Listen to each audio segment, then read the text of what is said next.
नाथ मुझे एक वरदान दे दो। ठाकुर जी बोले क्या चाहिए? बोले मेरे जितने रोए हैं उतने कान प्रकट कर दो। ठाकुर जी बोले दो कानों से काम नहीं चल रहा है। बोले कि प्रभु आपकी कथा सुनने के लिए बहुत कम पड़ जाते हैं, ऐसी स्थिति कर दो कि रोम रोम से कथा ही सुनता रहूं। ये अनलिमिटेड वाली स्थिति जो आती है, जहां आती है, उसको आनंद कहते हैं। संसार की किसी भी वस्तु में अनलिमिटेड नहीं चल सकता, एक लिमिट है, उससे ज्यादा आप उसका सेवन उपभोग नहीं कर पाओगे।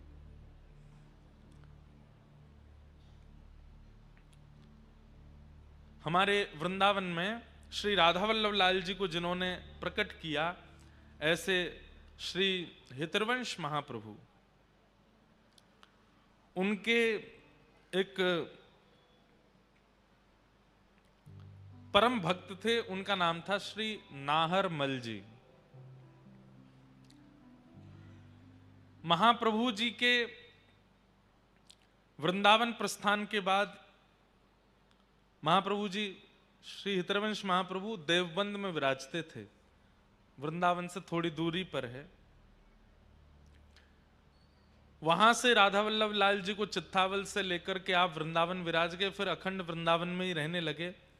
तो देववन में जो महाप्रभु जी की शरण में रहते थे, उनको बड़ी व्याकुलता होती थी महाप्रभु जी के दर्शन की।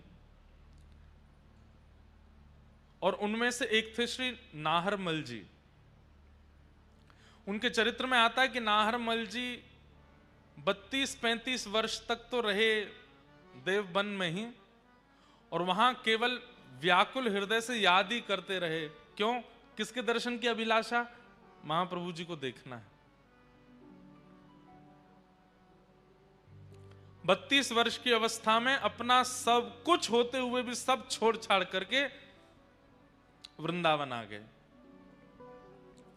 पत्नी बच्चे परिवार सबके आगे हाथ जोड़ दे, बोले कि मैं अब रह नहीं पाऊं। क्यों?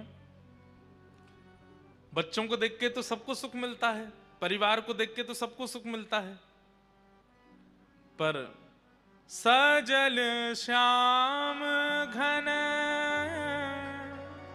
वरण लीन है, फिर चित अनत ना भटक्यो मेरो मन,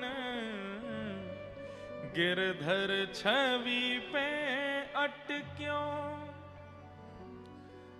सजल श्याम घन वरण लीन है।